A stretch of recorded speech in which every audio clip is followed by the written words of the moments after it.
প্রয়োজনে জামাতে যোগ দিব, তারপর আওয়ামী লীগের বিচার আমি দেখতে চাই। প্রয়োজনে এনসিপিতে যোগ দিব, তারপর আমি আওয়ামী লীগের বিচার দেখতে চাই। প্রয়োজনে বিএনপির রাজনীতি ছেড়ে দিব, তারপর আমি আওয়ামী লীগের বিচার দেখতে চাই। জনাব তারেক রহমান, আপনাকে বলতে চাই, আপনার মা বাবা এক ভুল করছে দীর্ঘ 17 বছর, সেই ভুলের মাসুল দেওয়া লাগছে।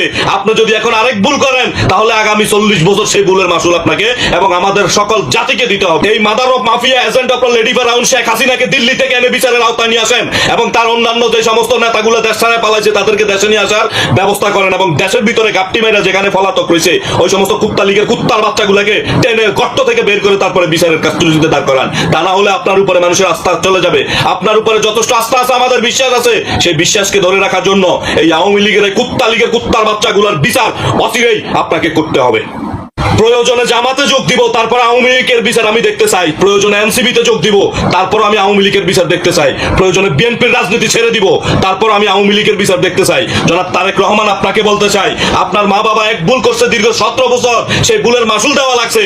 আপনি যদি এখন আরেক ভুল করেন, তাহলে আগামী 40 বছর সেই ভুলের মাসুল আপনাকে এবং আমাদের সকল জাতিকে দিতে হবে। এই mother of mafia agent of lady ফেরাউন শেখ হাসিনাকে দিল্লি থেকে এনে বিচারের আওতায় নিয়ে আসেন এবং তার অন্যান্য যে সমস্ত নেতাগুলো দেশ ছাড়া পালাইছে তাদেরকে দেশে নিয়ে আসার ব্যবস্থা করেন এবং দেশের ভিতরে গাপটি মেরা যেখানে পলাতক রয়েছে ওই সমস্ত কুত্তা লীগের কুত্তার বাচ্চাগুলোকে টেনে গর্ত থেকে বের করে তারপরে বিচারের কাস্টডিতে দাঁড় করান। তা না হলে আপনার উপরে মানুষের আস্থা চলে যাবে।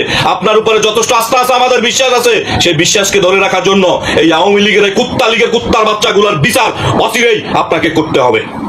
প্রয়োজনে জামাতে যোগ দিব, তারপর আওয়ামী লীগের বিচার আমি দেখতে চাই। প্রয়োজনে এনসিপিতে যোগ দিব, তারপর আমি আওয়ামী লীগের বিচার দেখতে চাই। প্রয়োজনে বিএনপির রাজনীতি ছেড়ে দিব, তারপর আমি আওয়ামী লীগের বিচার দেখতে চাই। জনাব তারেক রহমান, আপনাকে বলতে চাই, আপনার মা বাবা এক ভুল